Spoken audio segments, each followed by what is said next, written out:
भूतों का नाश और योगियों का मोक्ष। नीलकंठ एक विशाल वट वृक्ष के नीचे ध्यानस्थ होकर बैठे थे। पवन पुत्र हनुमान जी एक वृक्ष पर चढ़कर नीलकंठ का दर्शन कर रहे थे। अर्धरात्रि हुई। प्रकृति ने अपना रौद्र स्वरूप धारण किया। अति भयंकर आवाजें चारों तरफ से आने लगी और दूर दूर से आग की लपटें दिखाई देने लगी। थोड़ी देर के बाद भयानक आकृतियां धीरे धीरे समीप आने लगी। पवन पुत्र हनुमान जी सचेत थे। उन्होंने देखा कि कुछ भूत प्रेत चारों ओर से वटवृक्ष की ओर बढ़ रहे थे। कुछ ठिंगने तो कुछ ताड़ के पेड़ की तरह लंबे, तो कोई मोटे लंबे लंबे दांत वाले, तो कुछ सिर पर सींग वाले, बड़ी बड़ी लाल सुर्ख आंखें और लंबे लंबे नाखून वाले भूत आ रहे थे। चीखते हुए हु की आवाजें करते हुए वट वृक्ष के निकट आते हुए सभी भूतों का राजा काल भैरव सबसे आगे था।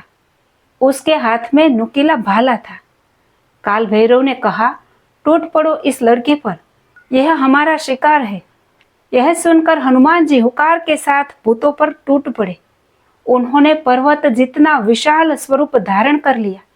चारों तरफ पूंछ से वार करके भूतों को मारने लगे। कुछ भूतों को पूंछ से बांधकर पछाड़ दिया।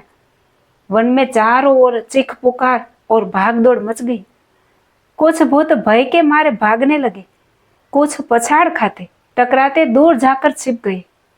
इस चीख पुकार और भागदौड़ से जंगल के पशु पक्षी भी चौकन्ने हो गए। ऐसी पराजय पाकर भूतों का राजा काल भैरव क्रोधित हो गया। वह हनुमान जी की तरफ दौड़ा।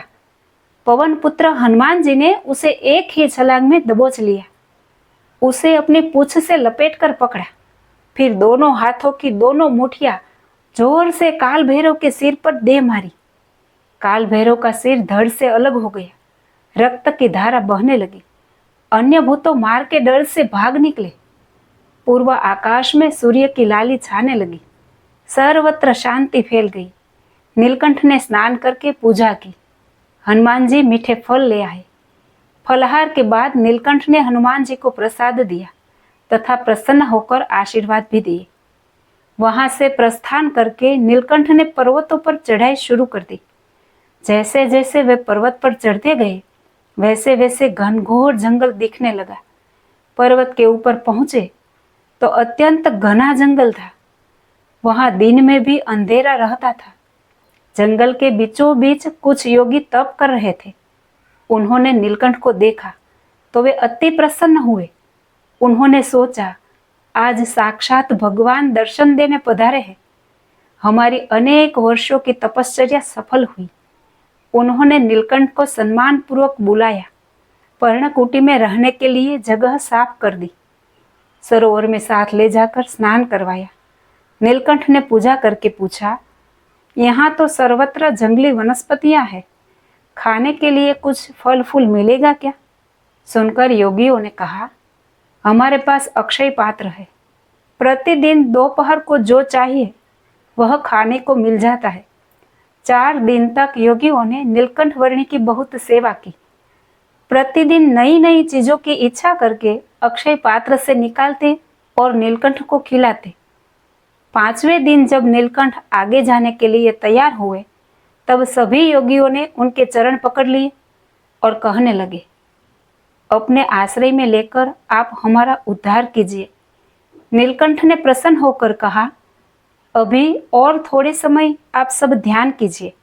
मैं सभी का कल्याण करने ही निकला हूँ। मैं जब घूमते हुए नवलखा पर्वत पर पहुंचूंगा और वहां 9 लाख योगियों का कल्याण करूंगा, तब आपका भी कल्याण होगा। यह सुनकर सभी योगी अत्यंत प्रसन्न हुए और नीलकंठ को भावपूर्वक विदा दी। जय श्री स्वामीनारायण।